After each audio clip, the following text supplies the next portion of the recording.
Bien, seguimos en este ciclo de entrevistas en el Parlamento en este momento con el diputado Gustavo Olmos. Lo voy a saludar así primero. Perfecto. Y después me dirijo como Tato, como estábamos hablando recién. Como te decía, solo mi mamá me dice Gustavo, el resto del mundo me dice Tato. Cuando nos llaman por el nombre es a veces... No, si gritan Gustavo en la calle yo no me doy vuelta, no se da vuelta. Que no es para mí. Ahí está. Bueno, entonces, diputado Olmos, voy a arrancar así, después le digo...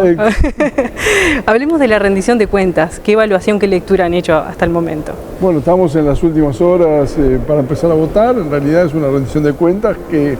la rendición de cuentas tiene como varias pistas. Una es lo que se hizo y dar cuenta de lo que se planteó en el presupuesto y si se hizo o no se hizo, por qué no se hizo, y ahí lo que hay es una gran carencia de políticas. Se nota muy claramente el recorte que hubo en todos los organismos públicos, excepto en el Ministerio de Salud Pública, en todos los demás, y donde hay más recorte es en el Ministerio de Vivienda, que recorta 1.450 millones de pesos.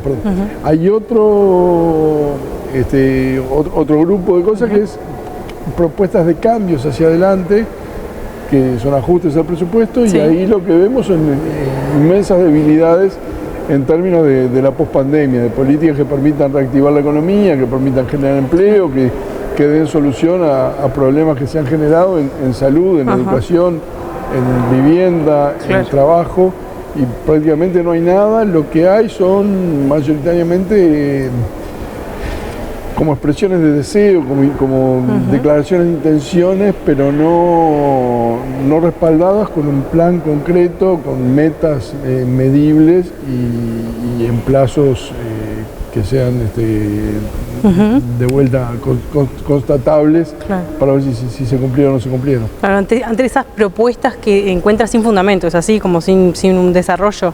Exacto, primero que hay cosas que ni siquiera los ministerios saben. O sea, uno de los problemas que tuvimos en todo este proceso es la falta de respuestas por parte del Poder Ejecutivo. O sea, hay cosas que realmente parecería que las maneja muy centralizadamente el equipo económico y que los organismos no saben. Caso concreto, los 50 millones de dólares que se plantearon para primera infancia, cuando le preguntamos al equipo económico nos dijo pregúntenle a cada uno de los ministerios, de los organismos. Eso uno suponía que tenía que haber una parte que iba para MIDES, una parte que iba para ANEP, para INAU, alguna otra parte para ACE, pero cuando le preguntamos a cada uno de ellos, ninguno sabía cuál era el destino de esos fondos y cómo iba a ser la distribución. Recién cuando la ministra de Economía, conjuntamente con Lema, con el ministro de Desarrollo Social, hizo la conferencia de prensa donde plantearon 2.500 pesos por mes para 65.000 hogares que tienen niños con menos de 0 a 3 años, fue cuando tuvimos un panorama de en qué se iban a ejecutar. Y eso a su vez genera nuevas preguntas, porque por ejemplo hay un conjunto de centros CAIF y de jardines de infantes que venían construyéndose del año 2019, que se terminaron en 2020 y 2021, y para los cuales no hay previsión presupuestaria, o sea, no hay fondos asignados para su funcionamiento.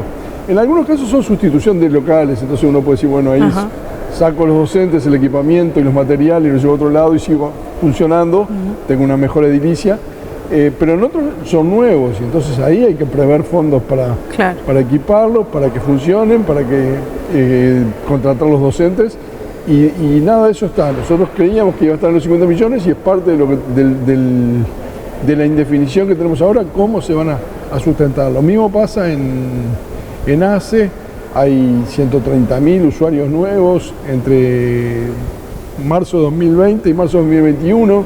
Eso es lo que está en el sitio web del Ministerio de Salud Pública.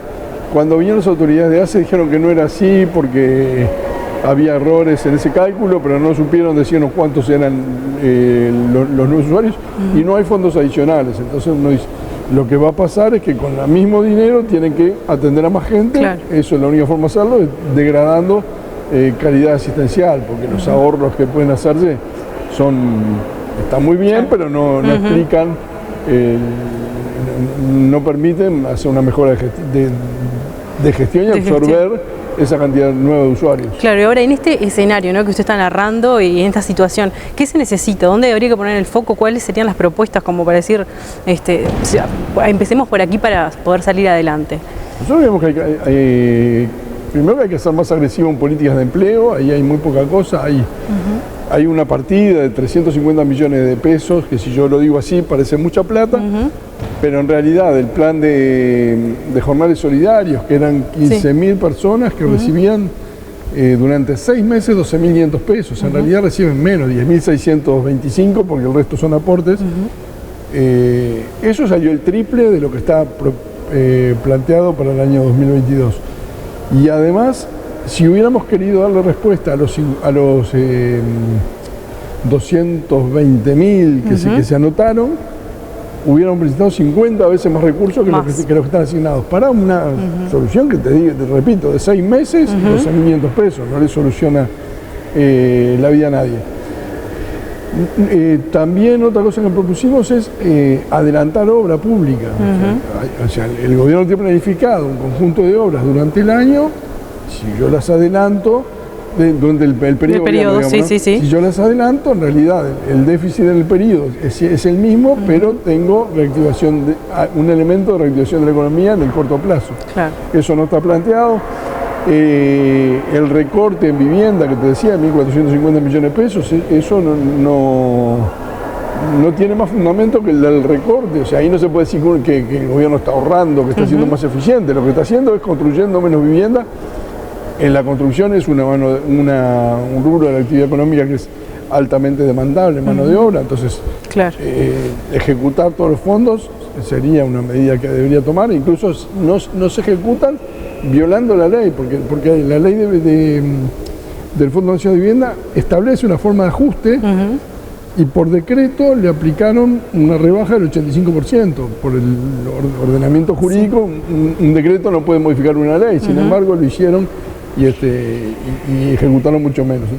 Entonces, ese tipo de cosas, reactivación de la economía, políticas de turismo, por ejemplo, no puede ser que en el presupuesto había un artículo que tenía que ver con turismo, que era la creación de una unidad de género dentro del Ministerio de Turismo, o sea, tampoco tiene que ver con las políticas de turismo, y ahora viene otro artículo solo que tiene que ver con una resignación de fondos, pero no hay políticas claras. Es un ministerio que está como muerto en una actividad que es bien importante.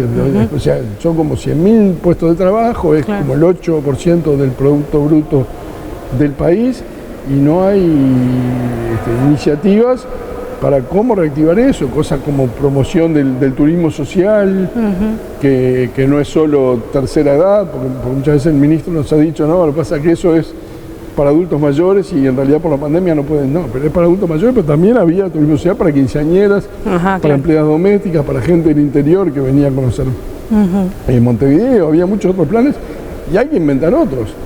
Pero parece anestesiado el ministerio ese en un sector que está devastado por las consecuencias de la pandemia, que hacen que el turismo haya desaparecido. Claro. Sí, no, ni bien estalló la pandemia, ni que hablar que la prioridad fue la salud, y ahora se trata como de reacomodar el resto de las prioridades para poder llegar a la pospandemia. Ya estamos casi que sin tiempo, pero bueno, de cara al referéndum, ¿cómo lo ve, cómo se viene trabajando con respecto a lo que implica? Bueno, ahora estamos como en un impasse, en la medida que se encontraron las firmas, las 800.000 firmas fue